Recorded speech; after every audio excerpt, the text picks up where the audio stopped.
Ja, freut mich, dass du da bist. Und sorry für die Ja, danke für die Geduld. Probleme. Ich hoffe, das bekommen wir jetzt alles hin.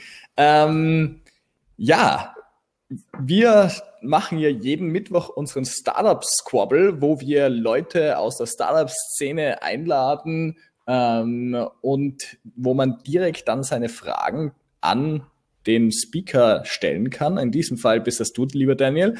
Und ich würde jetzt mal bitten, dass du dich vielleicht mal ganz kurz vorstellst, was so dein Background ist und was du so machst. Und dann an jeden der Zuhörer und Zuhörerinnen, dass ihr einfach auf den Join-Button links unter dem Bild vom Daniel klickt und einfach mal reinkommt und eure Fragen direkt an den Daniel stellt. Oder ansonsten könnt ihr auch gerne im Chat schreiben und ich würde das dann vorlesen und die Fragen dann vom Daniel beantworten lassen. Aber direkt mit ihm reden kriegt man meistens die besseren Antworten. Danke, also schieß los.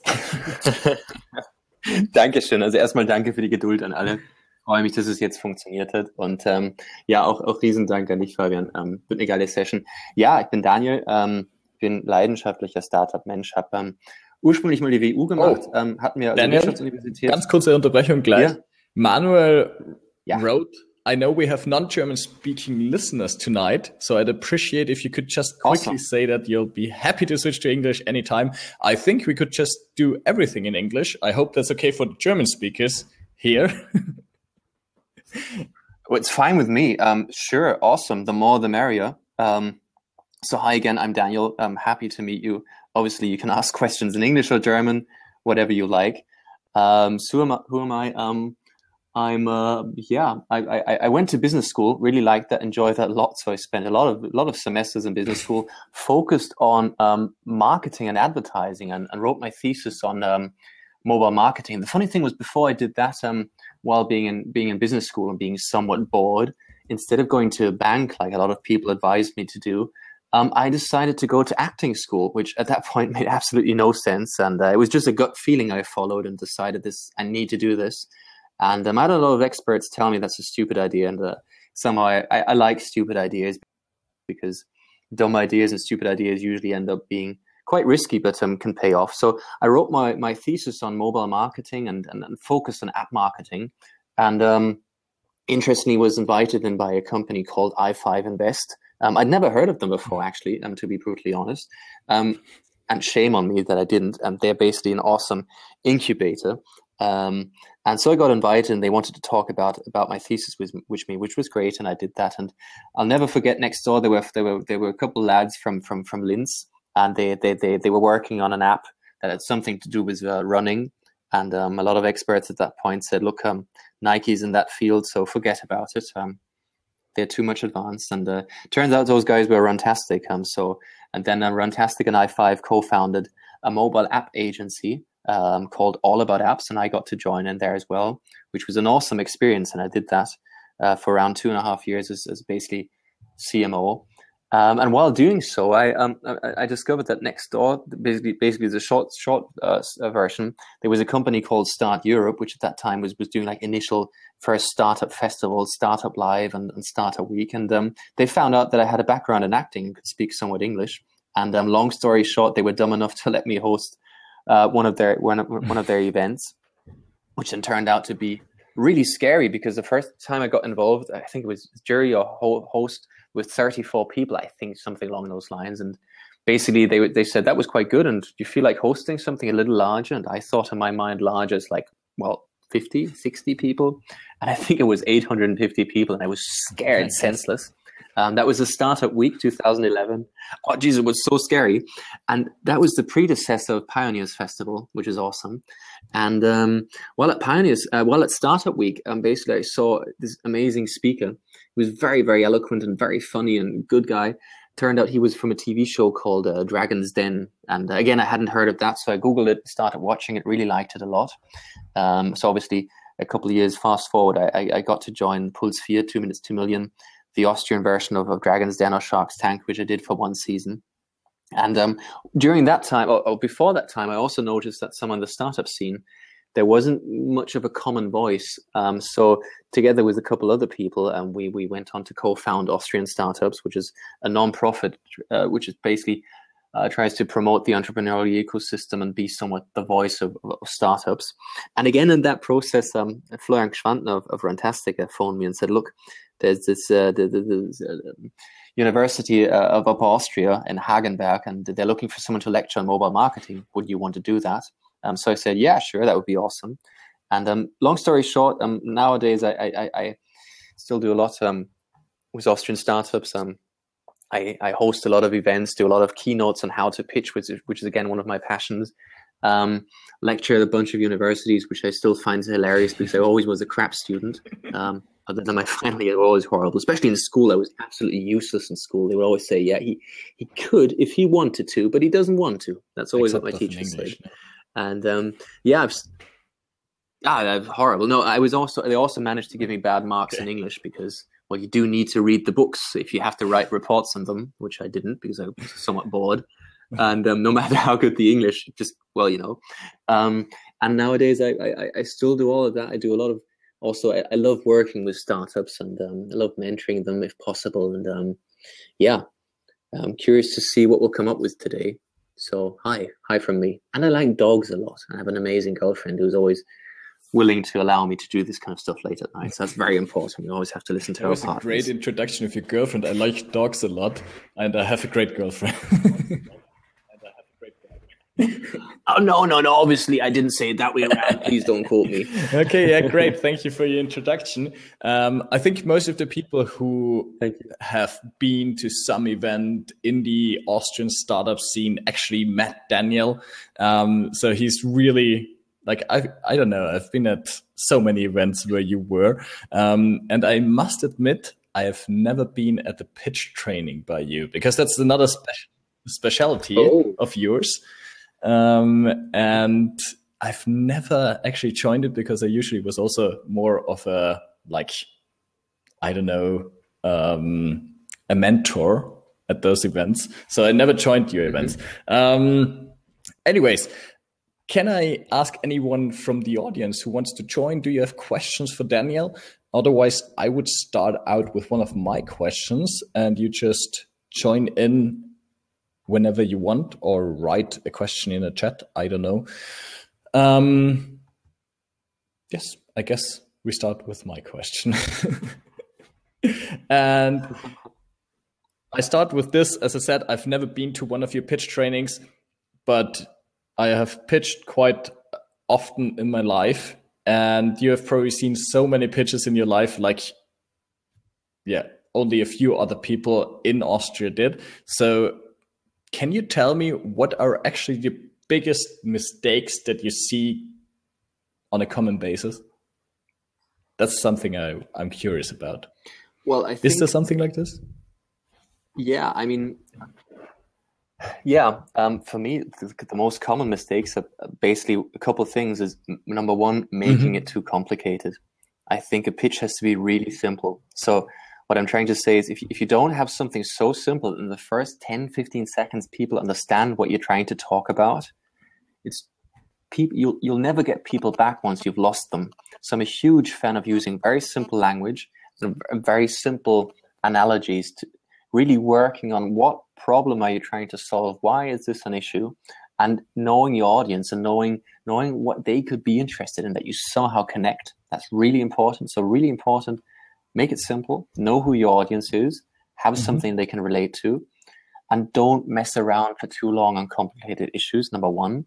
And number two is know why you're there. Very often people just pitch for 2 or 3 minutes and then you go and you don't know what they're looking for. So have a very clear message at the end saying, okay, and because of this, we're trying to penetrate this and this market. And for that, we need, I don't know, 500,000 euros, or we've just launched our app and we're looking for 50 beta testers. So please click this link, or we need 20 new likes. So what I'm trying to say is always be absolutely clear. What's your request? What are you looking for? Yeah, I guess it's simple. I guess it's quite difficult sometimes for startups because there's so much you want to say and it's so exciting, everything. And obviously I can't cut it down to the simple point, but that's actually the thing that's most important. Cut it down to the one major feature or thing you're doing and not everything else.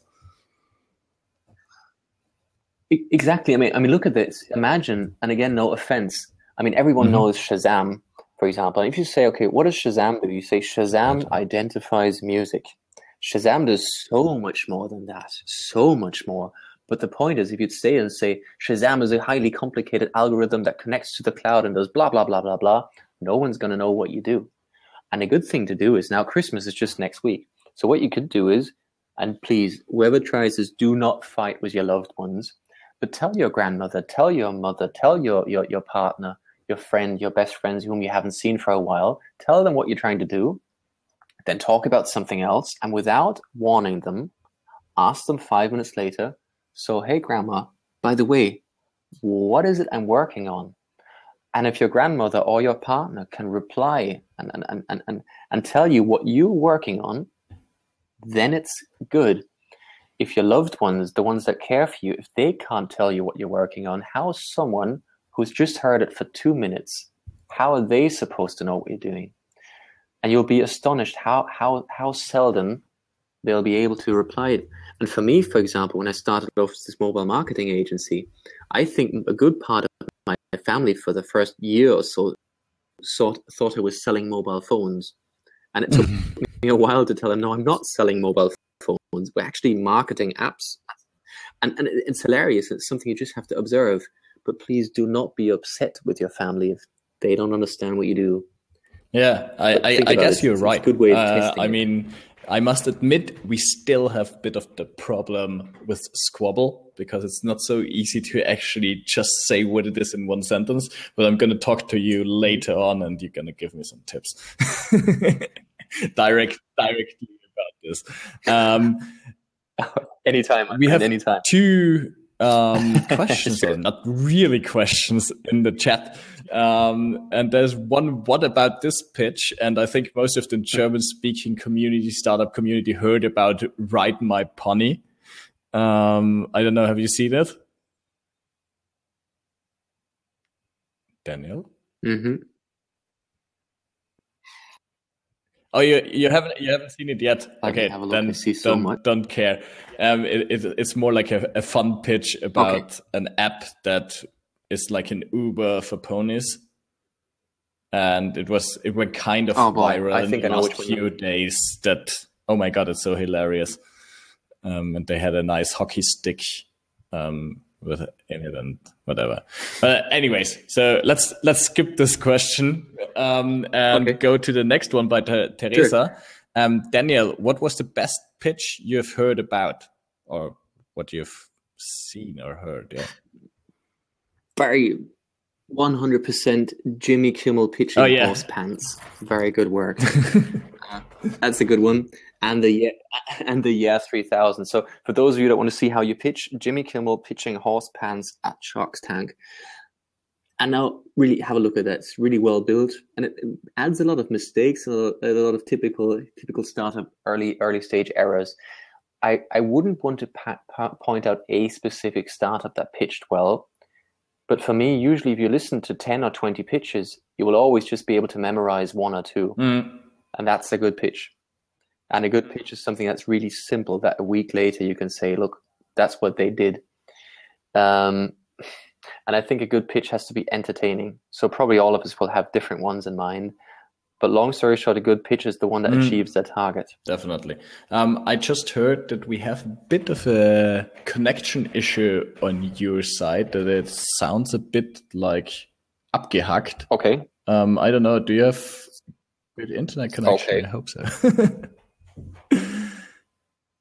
I should have a good internet connection. I have broadband, so should be good. It just sometimes it's like I also hear that sometimes it's just I don't know. Maybe you can go closer to your router, or I don't know. Or probably what I've heard when we had Michael Breidenbrücker, who's co-founder from Last.fm, was here. He had a Mac, and Squabble and Chrome use a lot of computing power. So maybe close everything else. Yes. That might be an issue as well. I'll do it. Yeah, because actually I never use Chrome other than for this. So let me just shut down everything else. Good point. Sounds better. Hope now it's better now. The looks. Okay, but by the way, did you know there's a direct correlation between the quality of the internet and the quality of the startup ecosystems? No, I didn't know apparently. That. So the faster the internet, the better the startup ecosystem. That's what I heard. Singapore or something? Well, there's a direct correlation. So obviously, yes, there's always things that are not going to happen. But if you think of the shit internet connection we have here, we can see there's lots more to go. It was interesting. I was talking to a startup in the gaming area, and especially in the esports section, and apparently in the Scandinavian area, there's a lot of really good companies there. And why? Because there's a lot of gamers. And why are there many good gamers? Number one, it's cold and dark weather during the winter. Number one, and number two, actually, because they have somewhat the fastest internet available. And obviously, no matter how good a gamer you are, if you have horrible lag, well, that's going to suck. And I find as I'm half Irish, when I was in Dublin at the Web Summit last year, I went to my grandfather, who's 84, and he is like the slowest internet you can have in Ireland. And his internet is like 10 times faster than the one I have. Yeah, in Austria it's ridiculous. Also, the service by the companies is usually the worst. It's horrible. But yeah. Wait, we have another comment by Blitzcar. Tell this the Wiener Wirtschaftsagentur and Frau Stadtrat Brauner. They suck completely in their startup offices when it comes to internet. Okay.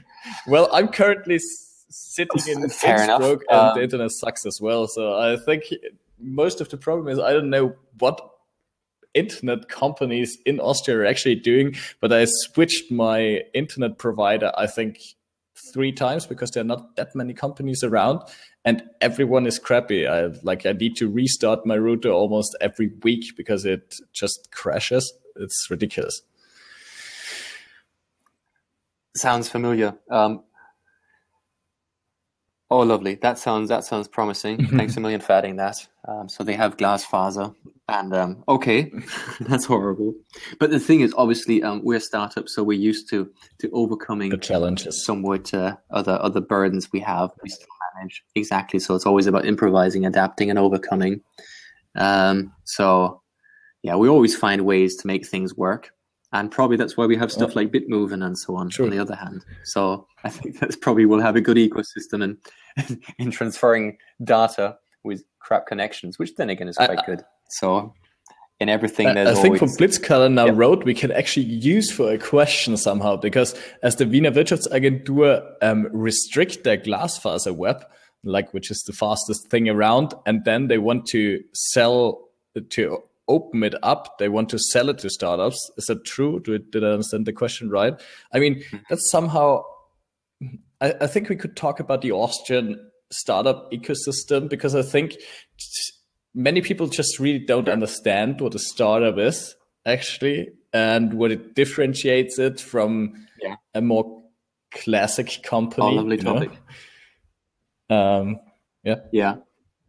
I mean, that's one of my favorite topics. Sorry to jump into your words, but for me, everyone's trying to do things with startups, and startups are really awesome and blah blah blah. Everyone needs to do a startup. A lot of beardy guys with black glasses do awesome shit.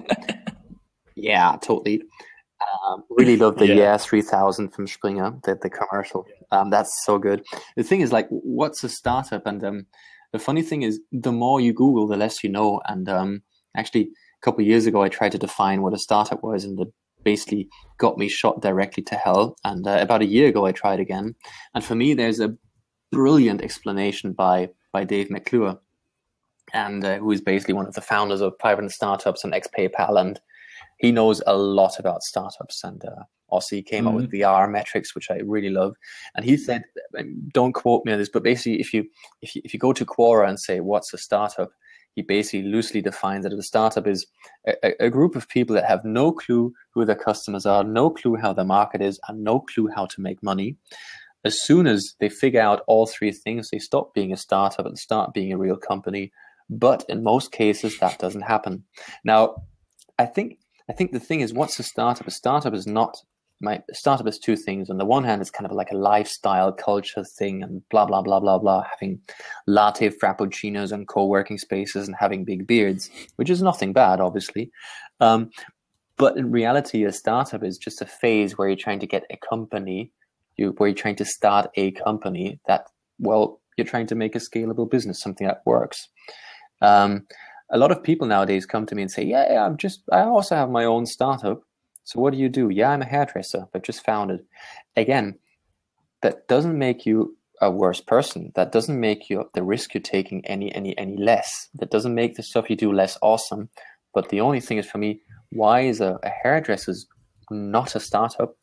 For me, at this point, they can be venture backed. Yes, they can be really highly innovative because they're the only ones using, I don't know, Japanese scissors and blah, blah, blah, blah. They could even be crowdfunded and all the awesome stuff. But what they can't do at this point is they cannot implement some sort of technology, some sort of cutting edge awesome stuff, which suddenly allows them to service 1 million customers a day all over the world. They can only grow per unit they employ. And that's, for me, also somewhat a way of differentiating it. If there's a discussion about what do startups need, or who has more startups, Berlin or Vienna or London, then you need to have a look at the definition. If it's just about, well, would you like to be a startup? Then if you feel like a startup, you're a startup, go for it. Because I think definitions, yeah. But if you need to define it, I think that's the way to go. I think it's quite a nice definition. But on the other hand, I mean, as you said also, it's just very, very difficult to actually really, it's a big gray area. And I think it's also one of the difficult parts, I guess, that you and your organization, Austrian Startups, have to do is actually to make people who are not from this scene understand what is a startup actually and what's the difference to a classical company. And as I now am about to move back to Innsbruck, I mean, Vienna, a lot of things happened already, and in Innsbruck, a lot of things are changing, but it's still quite difficult. And like every second person I meet who thinks about startups, in my opinion, doesn't really get the point.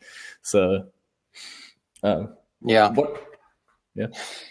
And again, for me, I just want to say, what are the things you are actually participating? What are you doing? What are you doing with Austrian Startups that you try to promote the whole topic of startups and the scene of startups, etc.?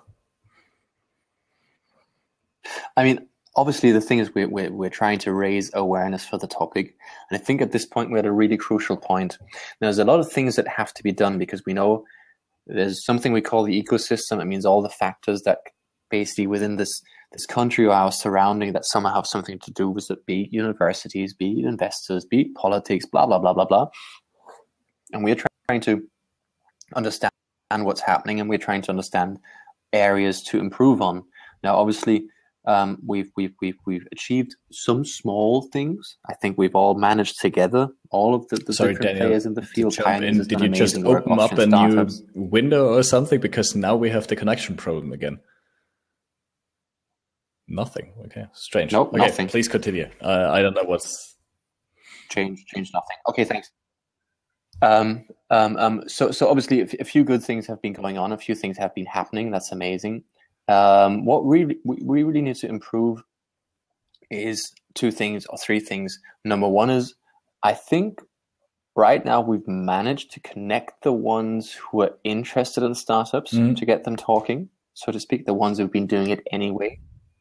But I think if we really want to change things, we need to somehow manage to communicate with the people who are not interested in the topic and to make them understand what do we really do. Because I think right now the pictures of startups is something like some people that drink a lot of Red Bull, which is a great drink, listen to wild music, do apps and get ridiculously rich overnight. I think that's kind of like the public perception of startups and of basically entrepreneurs.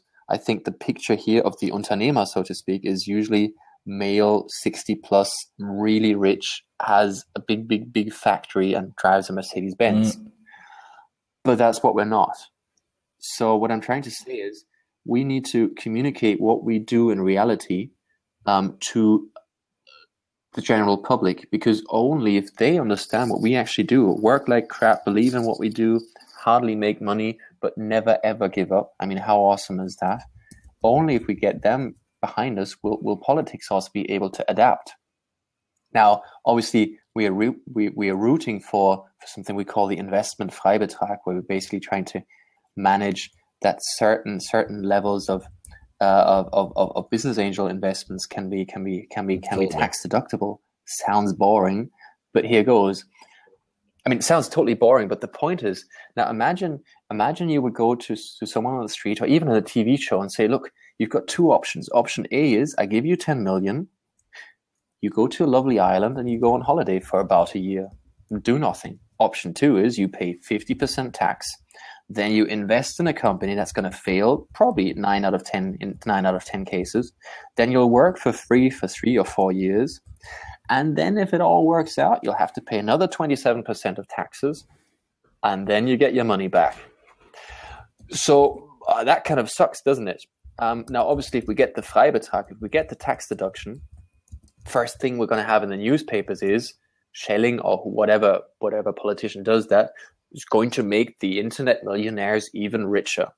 So we have to find simple ways of communicating to the general public what we're trying to do and get their support. Because for me, if a startup, look at Runtastic. Look, imagine Runtastic would have left the country like 4 years ago. If they would have gone to Berlin or the Valley.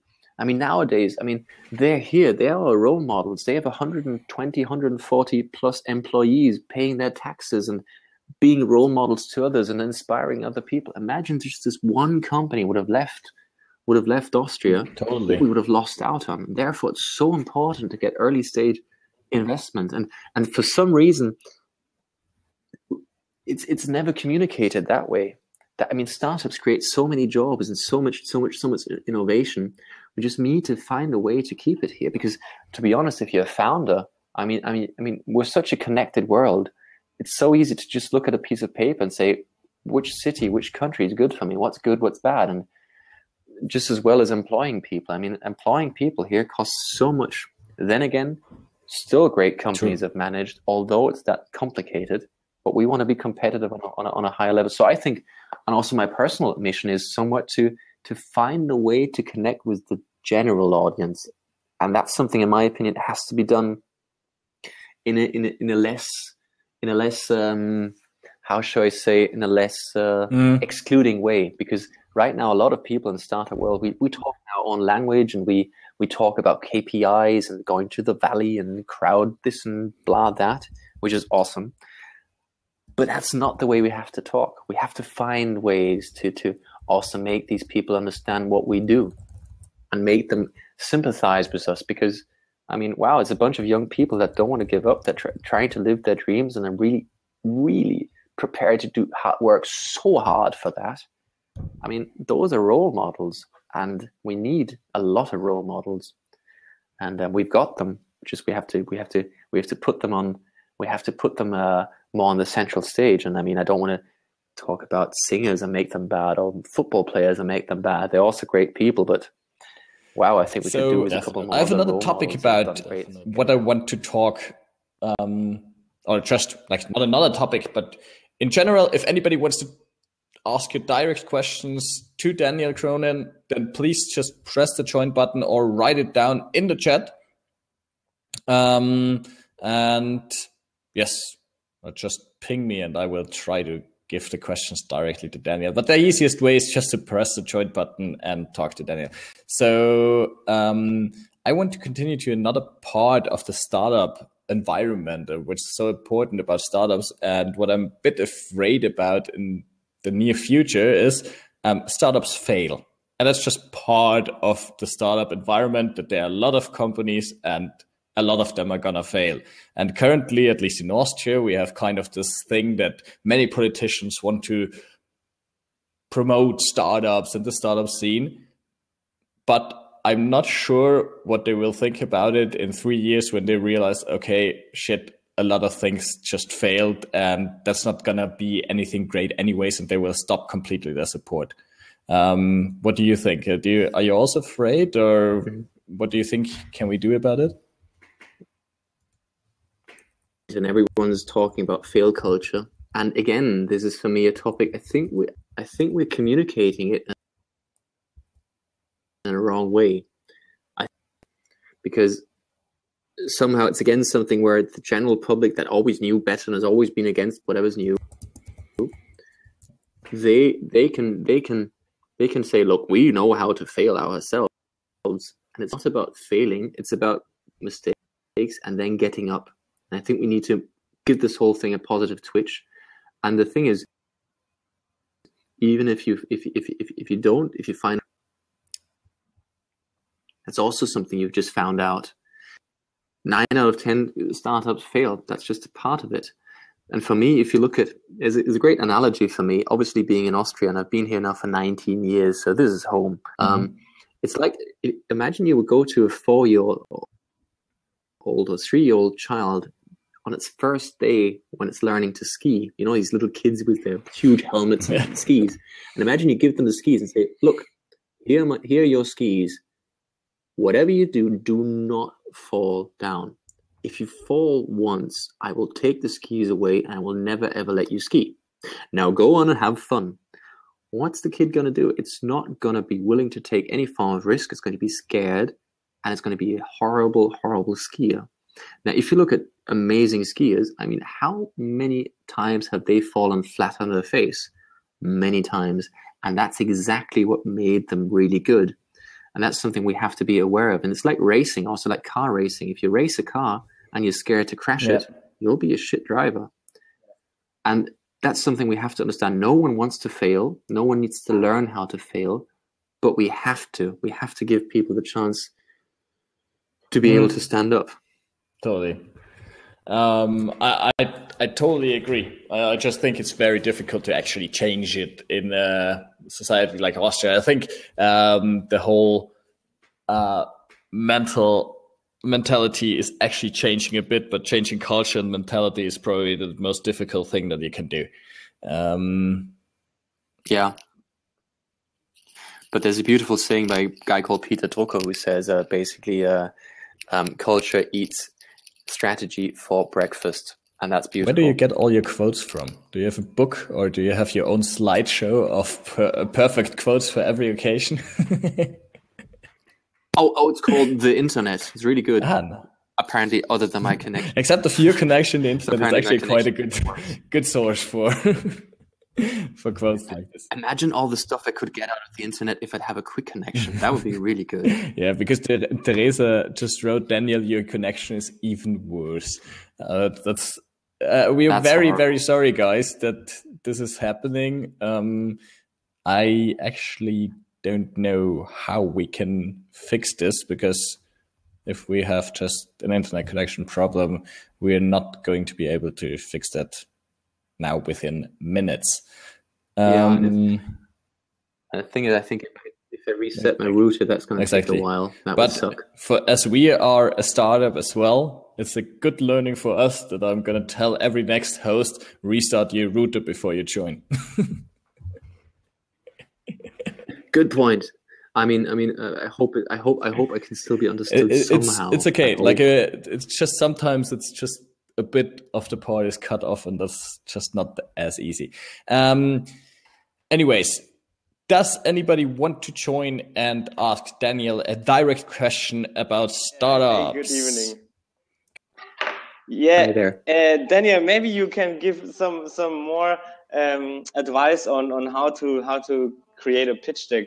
Like, what do you mean are the essential or elementary slides, and which additional slides did you see where people just went crazy about?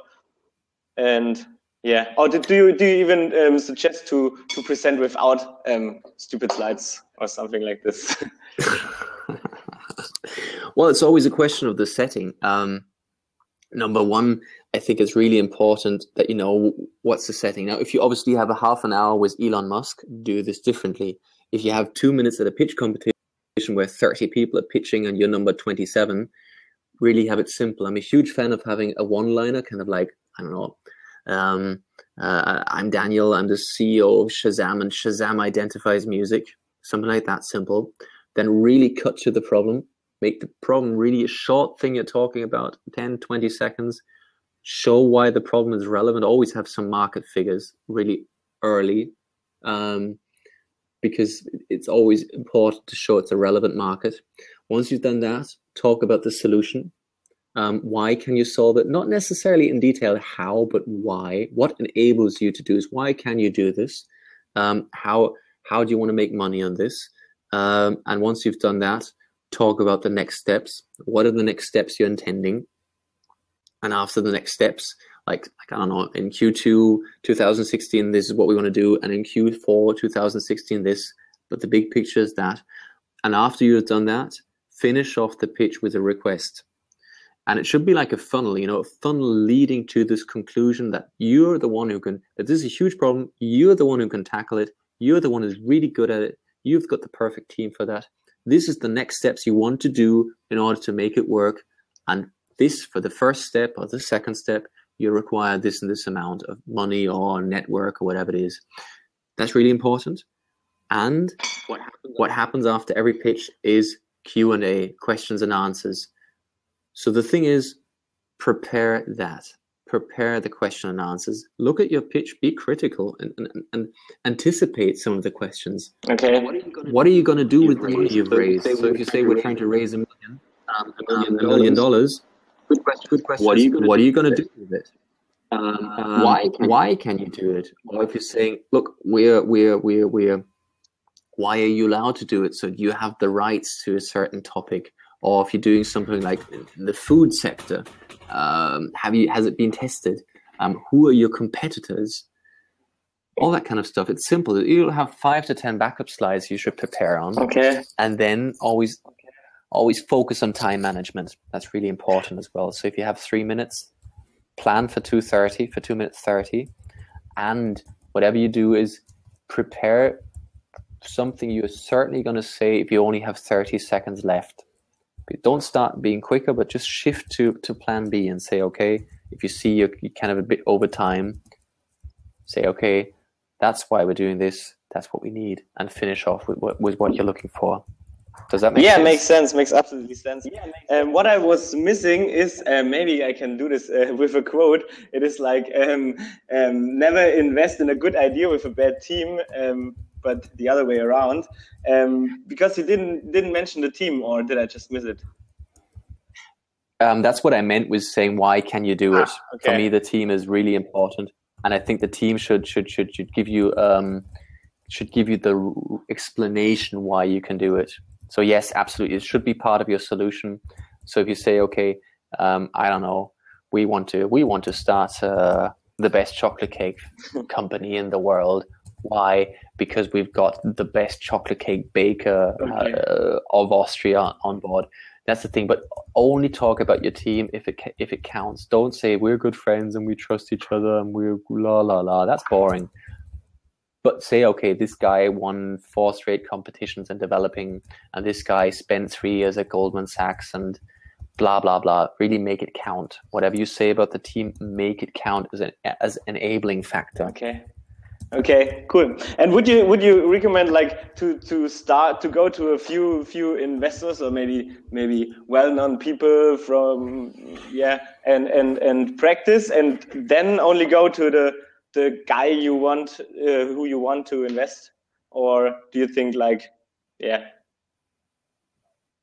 no, go to startup competitions and pitch and practice. Okay. Practice in front of your friends, your family. But don't go. I mean, it's like if you're trying to meet your future wife, you're not going to go to other people and say, well, hi, do you want to date me?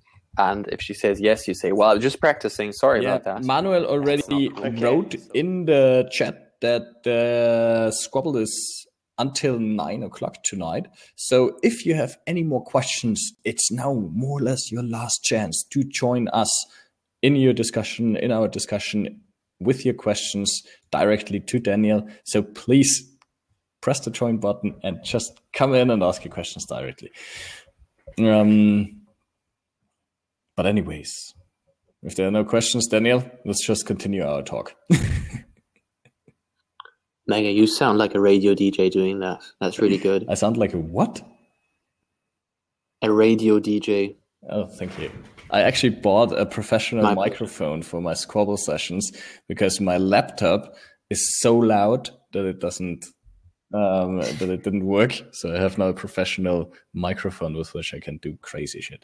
I want to add one thing. Sorry to interrupt you. Is one thing I think is really important. I think the best pitch, by the way, is when people ask you, "So what do you do?" And so often we have shit replies. We usually say like, "I work in a software company," and "I work in a bank," and nothing ever happens if you answer that way. So I think it's so important that you come up with a good way of answering, but not like 3 minutes long, but just say whatever you do. For example, like in my case, so what do you do? Yeah, I'm with Austrian startups, the voice of the startups. Done. 9 out of 10 are going to say, "Oh, okay, I'm at a bank." But the 10th is going to say, "Startups? That's interesting." And then we get to talk. And I think this is something which is underestimated so often. That's something you should also get your entire team, your co-founders, to practice. That one-liner, that one sentence you answer if people say, "So what do you do?" Best opportunity to pitch. And I think the best way to really get great deals going is networking.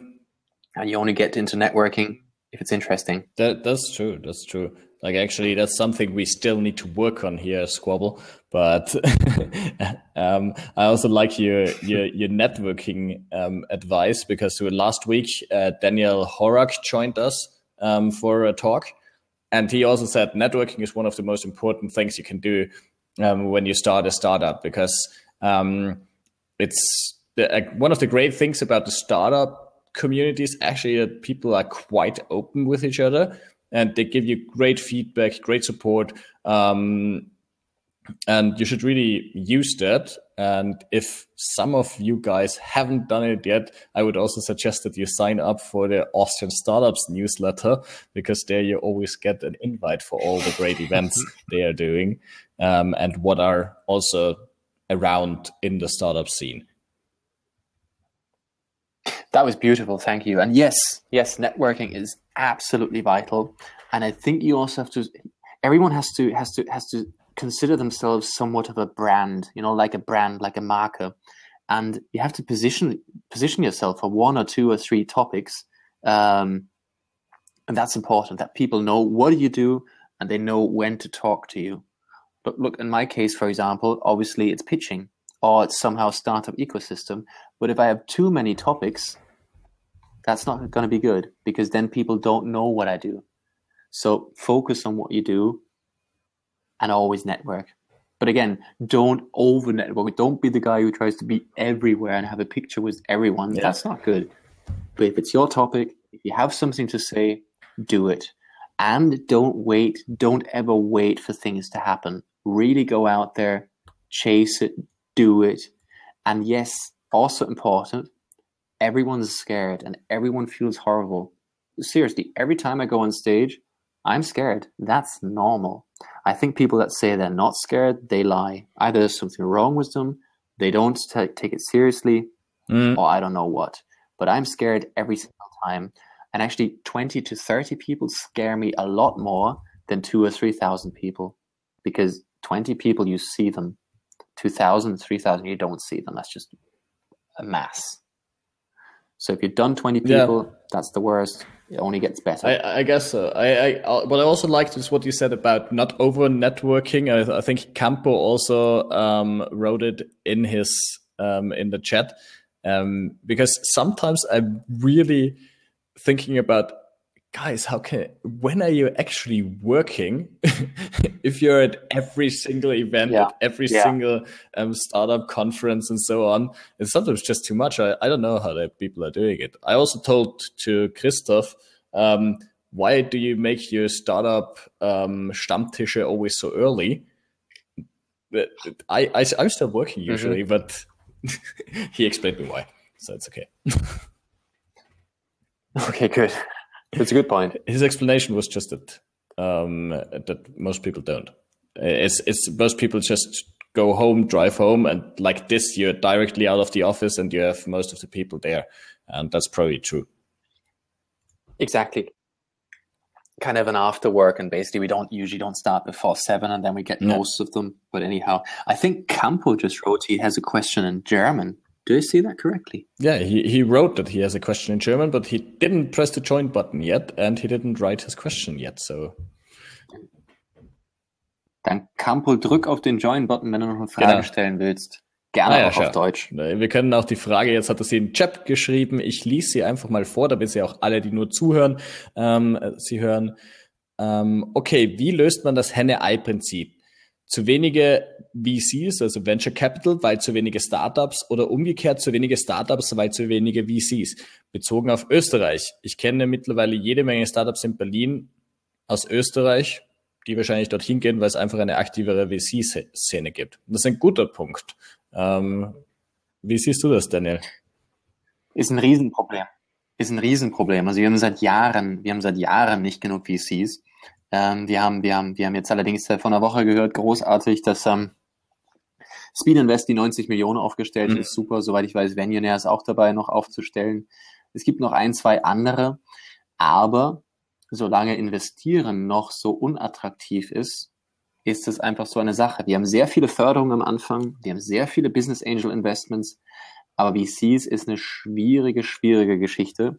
Und es stimmt, solange wir nicht viele VCs haben, werden sehr viele Leute das Land verlassen. Es ist ein kleines Land, aber man muss einfach an der Value Proposition arbeiten, warum die hier bleiben würden. Ob mehr kommen werden, wenn es mehr gute Startups gibt, könnte ich mir gut vorstellen. Aber einfach, man muss an den Rahmenbedingungen auch stärker schrauben, dass es einfach attraktiv ist. Natürlich eine andere Herausforderung, die wir haben, ist ganz klar, Österreich ist nun mal ein kleiner Markt, ganz klar. Kleiner als Deutschland, kleiner als England, das wissen wir. Und ich glaube, wir müssen natürlich auch beginnen, nicht mehr national zu denken, sondern einfach auch zumindest auf europäischem Level. Weil das ist ganz wichtig, weil ich meine, wenn man Produkte baut für Österreich, die man dann an Deutschland anpassen muss und dann in die Schweiz und dann irgendwann mal noch an Norwegen, dann wird man sich schwer tun. Und wenn wir natürlich gegen die Großen bestehen wollen und die amerikanischen, ich meine, Amerika hat einen 380 Millionen Markt mit unglaublich viel Venture-Kapital und einer Sprache. Das haben wir in Europa nicht. Aber auch das ist nur eine Herausforderung und kein Hindernis, ganz klar. Aber wir müssen gleich groß denken. Volle. Ich glaube, das ist eine total schwierige Sache, die ganze Sache, weil, wie du eben richtig sagst, es ist wirklich ein Henne-Ei-Problem. Und Österreich ist halt so klein, dass es auch gern international einfach übersehen wird. Ja. Ich glaube, da kommen wir wieder auf den Punkt zurück, den der Daniel auch davor erwähnt hat, wie wichtig eigentlich so Leuchtturmprojekte sind, wie ein Runtastic zum Beispiel oder auch ein Spock oder viele andere, die ganz einfach ein bisschen Aufmerksamkeit auf die heimische Szene machen oder ein Pioneers Festival, ja. Und da kann man natürlich dann von außen mehr erwarten, dass auch von außen Leute reinkommen und dass man dann eher eine internationale Ebene hat. Richtig, es tut sich viel. Wir haben auch ganz großartig übrigens die Entrepreneurship Avenue, die jetzt nächsten Jahr ins 3. Jahr startet. Ist über Nacht quasi die größte Startup-Studentenveranstaltung geworden. Richtig gut, richtig toll. Und ja, stimmt. Ich meine, Number 26 in Berlin, die haben alle guten Gründe dafür, nach Berlin gegangen zu sein. Und da müssen wir halt dran arbeiten, warum das nicht so ist. Aber der Punkt ist ich finde, wir müssen uns darauf konzentrieren, was wir machen können mit dem, was wir hier haben, Stück für Stück. Und nicht darauf konzentrieren, auf die Dinge, die wir nicht haben, sondern wirklich verstehen, wie wir mit den Dingen arbeiten können, die wir haben. Und ich meine, für mich ist es natürlich auch so, ich bin in erster Linie Unternehmer. Man darf auch nicht vergessen, sowas wie Austrian Startups zum Beispiel. Wir sind Non-Profit, wir sind neutral, wir kriegen keine Förderung, gar nichts. Wir sind Idealisten, die daran arbeiten. Wir haben ein paar Unternehmen, die uns mit ein paar Euro unterstützen, wofür wir sehr dankbar sind. Aber wir sind keine Politiker, sondern wir sind einfach, wir probieren die Wünsche, die es so gibt, zu bündeln und irgendwo zu adressieren. Aber es ist noch ein weiter Weg. Das ist ganz klar. Nur solange wir schaffen, Leute zu motivieren, zu gründen, wenn wir schaffen, mehr Vorbilder zu haben und auch wenn wir selber erfolgreich sind, den Mut haben, A, anderen selber zu helfen, B, aber auch bereit sind, auch über unsere Erfolge zu sprechen, dann geht's was. Keine Sorge, Campo. Ich weiß, dass das nicht dass du das nicht so gemeint hast. Ich wollte es nur noch mal gesagt haben. Ich glaube, der Punkt ist, wir wissen alle, was es zu ändern gäbe. Aber ich möchte mal noch einen Gedanken in den Raum stellen. Für mich ist die Frage, wollen wir weiterhin hinterherlaufen? Oder, und das finde ich richtig cool, Estland hat doch irgendwann gesagt, okay, ganz cool, wir laufen nicht mehr hinterher, sondern wir machen einen ganz großen Sprung nach vorne. Mit ihrem, wie heißt es dem ihr wisst, dem E-Citizenship und all den ganzen anderen Faktoren. Das heißt, ich glaube, wir müssen mal überlegen, wie wir schaffen, so mutig zu sein, 15 Schritte nach vorne zu springen, und Sachen anzubieten, die alle anderen nicht haben. Und ich glaube auch, diese ganzen Bestrebungen wollen wir in Silicon Valley reproduzieren. Ja, das ist sowieso nicht machbar. Können wir nicht, wollen wir nicht. Genau, können wir nicht, wollen wir nicht, brauchen wir nicht. Aber wir können das, was wir hier haben, einfach sehr unique darstellen. Und ich meine, es gibt eine Menge großartige Unternehmen, die hier entstanden sind und auch weiter entstehen werden. Und das ist, glaube ich, auch so ein bisschen die Challenge. Und ich glaube, aber wie gesagt, um es auch nochmal zusammenzufassen, ich glaube, jetzt ist die große nächste Herausforderung, das, was wir tun, so zu kommunizieren, dass auch die breite Bevölkerung beginnt, das gut zu finden, was wir machen. Und da, denke ich, sind auch die großen, sehr breiten, wirksamen Medien auch sehr stark gefordert. Und aber eben es auch so zu kommunizieren, wie es wirklich ist, dass man plötzlich auch die Unterstützung bekommt. Ich denke auch. Also ich glaube, es ist, aber was ich sehr gut finde, ist auch, dass, was du sagst, mit vielleicht einfach ein bisschen Leapfrogging betreiben, anstatt, dass man immer nur kleinen Schräubchen dreht, sondern dass man einfach sagt, okay, passt, wieso überspringen wir nicht teilweise den Scheiß und machen einmal wirklich, gehen einmal aufs Ganze von einer, jetzt gerade auch von einer rechtlichen Sichtweise aus und, also eigentlich ein Startup-Ansatz, ja. Das wäre natürlich ganz schön. Ich habe nur nicht allergrößte Hoffnungen, dass das so schnell in Österreich passiert. Du, ich meine, ich glaube, wir müssen mal schauen, was so passiert. Ich glaube, es gibt viele Herausforderungen, aber ich glaube, zumindest jetzt gibt es ein paar Leute, die sich des Themas annehmen. Das gab es vor ein paar Jahren nicht. Das ist gut, sowohl auf politischer Ebene, als auf Non-Profit-Ebene, als auch For-Profit-Ebene, bla bla bla. Das stimmt. Übrigens auch ein interessanter Gedankengang ist natürlich auch der Fokus. Wenn jede dritte europäische Stadt probiert, das neue Silicon Valley zu werden, dann kommen wir jetzt auch in die Quere. Und ich glaube, es ist viel wichtiger, einen lokalen Fokus herauszuarbeiten. Beispielsweise, wie es London so ein bisschen organisch mit dem Fintech geworden ist. Das ist ganz klar. Und wenn wir alle probieren, alle Startups überall anzulocken, dann haben wir ein großes Problem. Und jetzt kommt noch so ein feines Zitat. Ich weiß nicht, wer es gesagt hat, aber if you market to everyone, you market to no one. Das finde ich ganz wahr. Das heißt, wir müssen da auch unseren Fokus finden, was wir besser können als andere, das kommunizieren und sagen, wenn du das willst, dann komm her. Das können wir gut. Wenn du was anderes willst, großartig, da sind unsere Freunde aus London, die Fintech-Spezialisten sind, und da sind unsere Freunde aus Berlin, die, keine Ahnung, auf Execution Business durch Rockets total spezialisiert sind, bla bla bla bla bla. Und dann ist es auch ganz cool. Und dann machen wir das auch schon. Das stimmt natürlich. Spezialisierung macht natürlich auf jeden Fall Sinn. Genau. Ja. Genau, und sich niemals einreden lassen, warum Dinge nicht funktionieren, sondern wenn Leute sagen, ich kann mir das nicht vorstellen, genau, heißt das einfach nur, ja klar, cool, du kannst dir das nicht vorstellen, ich schon, deswegen mache ich's. Und das finde ich ein wichtiger Grundsatz. Absolut. Ja, cool. Ich würde dann einmal sagen, dass wir das für heute abschließen. Ich möchte mich mal ganz kurz bei allen bedanken, die mitgemacht haben und vor allem bei dir, Daniel. Und es würde mich freuen, wenn du vielleicht nochmal dabei bist. Und dann nehme ich für alle die Zuhörerinnen und Zuhörer, nehme ich einen Daniel und hauen irgendwo hin, wo er Glasfaser-Internet hat. Und dann haben wir das sicher auch. Mich würde es freuen, wenn ihr uns vielleicht ein bisschen ein Feedback schreibt, wenn ihr unsere Mailingliste abonniert, dann kriegt ihr auch immer mit, welche Squabbles wir machen. Wir machen nicht nur im Startup-Bereich Squabbles, sondern auch in unterschiedlichsten Themen. Wir hatten jetzt mal ein ganz interessantes Thema über Beziehung und Betrügen, ne? War sehr lustig zu diskutieren, weil da sehr kontroverse Positionen eingenommen wurden. Und Ja, also einfach uns auf Facebook adden, Twitter oder unsere Mailingliste, uns ein bisschen Feedback schreiben, wäre super. Und ja, vielen Dank, lieber Daniel, und vielen Dank an dich, Campo, und alle anderen, die teilgenommen haben. Ich wünsche euch noch einen wunderschönen Abend. Vielen Perfekt. Dank dir auch. Dankeschön. Ich würde eben, der Ciao, ciao. Applaus-Button fehlt leider. Aber das machen wir einfach so. Dann bis Danke. bald. Danke, ciao. Bis dann. Genau. Tschüss, ciao.